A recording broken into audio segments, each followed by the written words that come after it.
Bismillahirrahmanirrahim. Assalamualaikum warahmatullahi wabarakatuh. Alhamdulillahilladzi arsala rasulahu bil huda wa dinil haqq liyuzhirahu 'ala dini kullihi wa kafa billahi shahida. Asyhadu an la ilaha illallah wahdahu la syarika lah wa asyhadu anna Muhammadan 'abduhu wa rasuluhu la nabiyya ba'dah. Allahumma salli ala Sayyidina Muhammad wa ala ali Sayyidina Muhammad kama sallaita ala Sayyidina Ibrahim wa ala ali Sayyidina Ibrahim fil alamin innaka Hamidum Majid. Rabbi israh li sadri wa yassir li amri wahlul 'uqdatam min lisani yafqahu qawli. Segala puji bagi Allah yang telah memberikan kita aneka macam nikmat.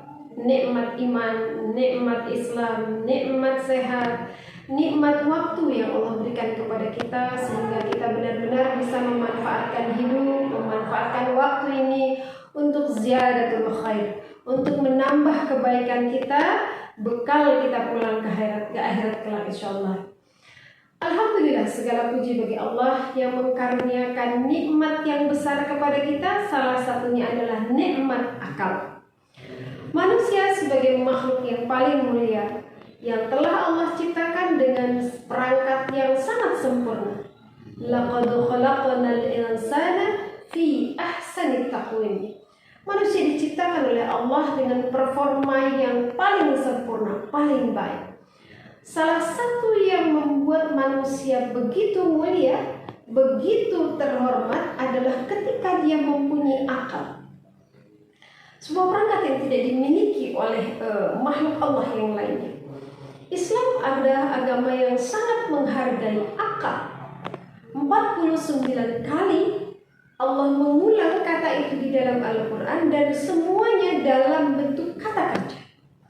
Allah tidak menyebutnya dalam bentuk kata benda, tapi Allah menyebutnya dalam bentuk kata kerja seolah ada pesan implisit di dalamnya, bahwa kita diminta untuk terus dan terus berpikir menggunakan akal itu.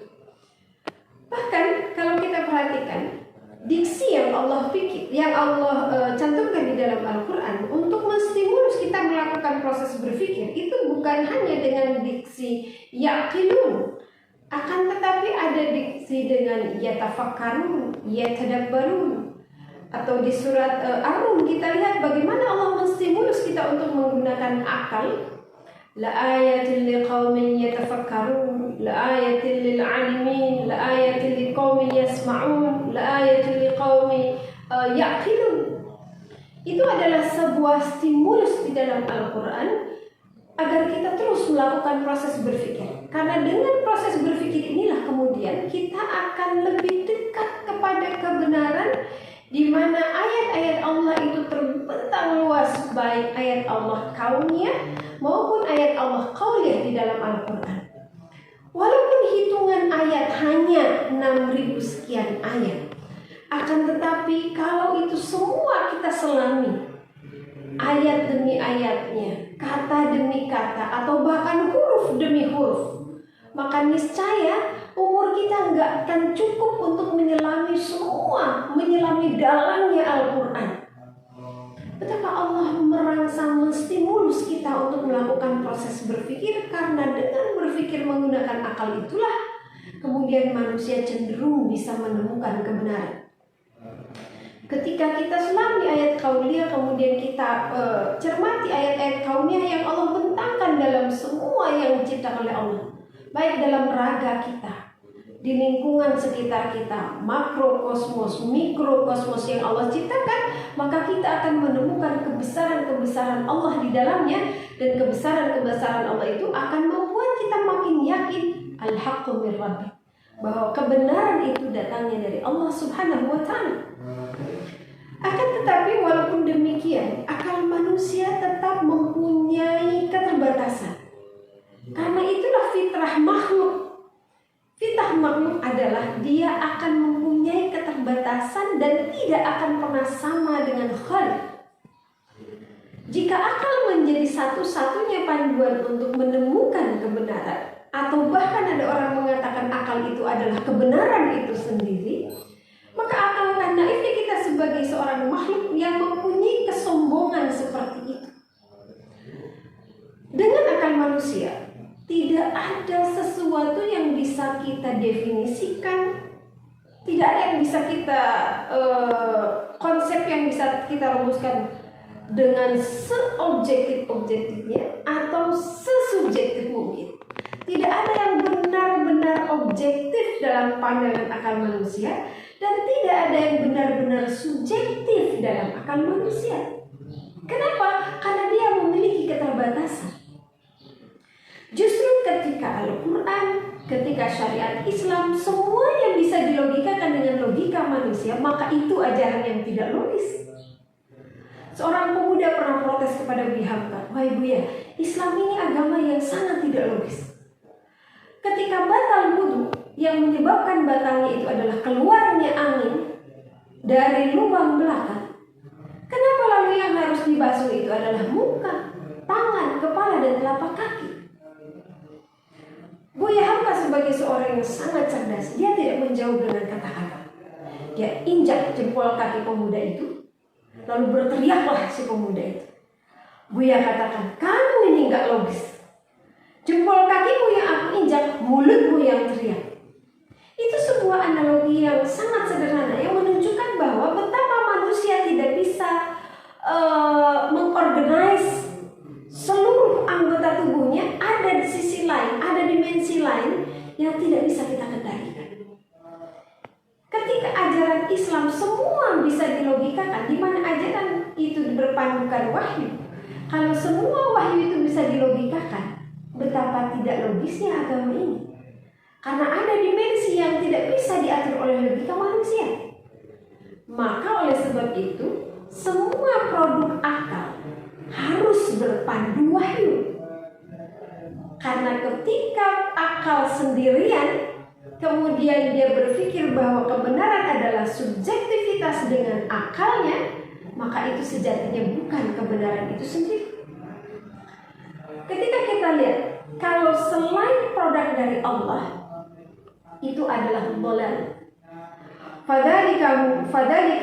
Fadzalikumullahu rabbukumul haq. Famadza ba'dal haq illa dhalal. Inilah kebenaran dari Allah al-haq.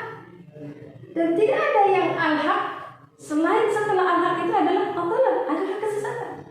Ketika produk akal manusia tidak dipandu wahyu, tidak dipandu kebenaran dengan standar ilahiyah, standar Allah, maka kemungkinan dia dhalal, kemungkinan dia tersesat, kemungkinan dia batil itu sangat besar. Inilah yang disebut Islamic worldview, cara pandang dengan Islam. Ada banyak masalah di dunia ini, baik di dalam diri kita sendiri, dalam konteks keumatan, dalam konteks kenegaraan, atau bahkan lebih besar dari itu, yang sejatinya adalah masalah itu karena salah cara pandang. Ketika orang mempunyai cara pandang tentang hidup, cara pandangnya adalah memakai kacamata dia, bahwa hidup ini adalah saya harus bahagia, saya harus kenyang, saya harus punya suami, punya istri, punya anak, setelah itu punya rumah, punya pekerjaan yang mapan, bahwa bahagia hidup itu adalah kalau A, B, C, D, dan seterusnya, maka bisa jadi itu bukan standar yang sama untuk orang lain.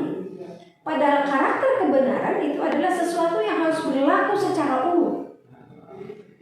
Pada saat kebahagiaan yang dia definisikan itu kemudian tidak dia penuhi, maka kemudian dia tidak merasa dia sedang bahagia, dia tidak sedang hidup. Tapi ketika orang itu mempunyai standar kebahagiaan seperti apa yang Allah katakan di dalam Al-Quran, maka pada saat dia tidak berhasil mencapai kebahagiaan itu, lalu dia akan mengembalikan kriteria Allah bahagia itu seperti apa.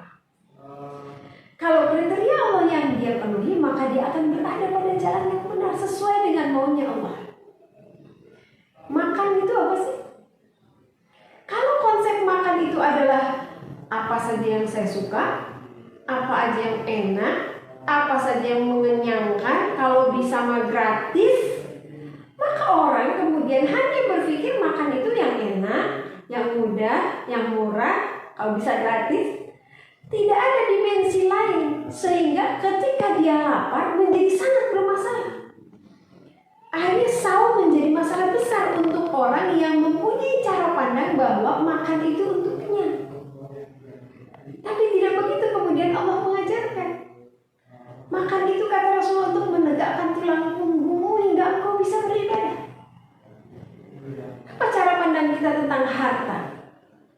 Ketika orang punya cara pandang dengan subjektivitasnya sendiri, maka harta hanya akan dipandang sebagai alat untuk membahagiakan dirinya, memenuhi segenap kebutuhannya. Maka pada saat Allah menuntut untuk mengeluarkan zakat, infak, sedekah, wakaf, itu menjadi bertentangan dengan definisi harta yang dia punya.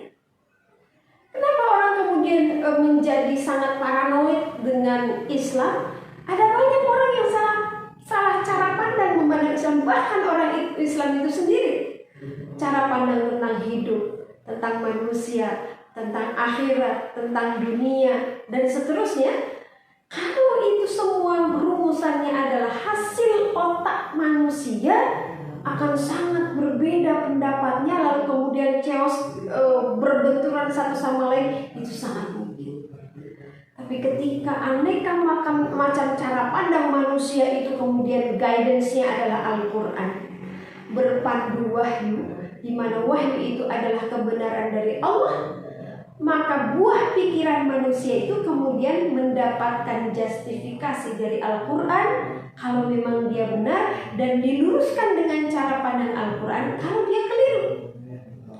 Inilah pentingnya Islamic worldview, cara pandang dengan nilai-nilai Islam. Maka ketika kita mempunyai gharizah, mempunyai semangat untuk berpikir, menggunakan akal kita, menggunakan otak kita, maka yang muncul adalah seperti yang Allah sitir di dalam Al-Quran. Ilmu itu adalah sesuatu yang harus mendekatkan kita kepada Allah. Dengan ilmu, dengan mengolah akal dan seterusnya, buahnya adalah dekatnya kita kepada Allah. Apakah semua konsep ada panduannya dalam Al-Quran? Haqqan, pasti ada.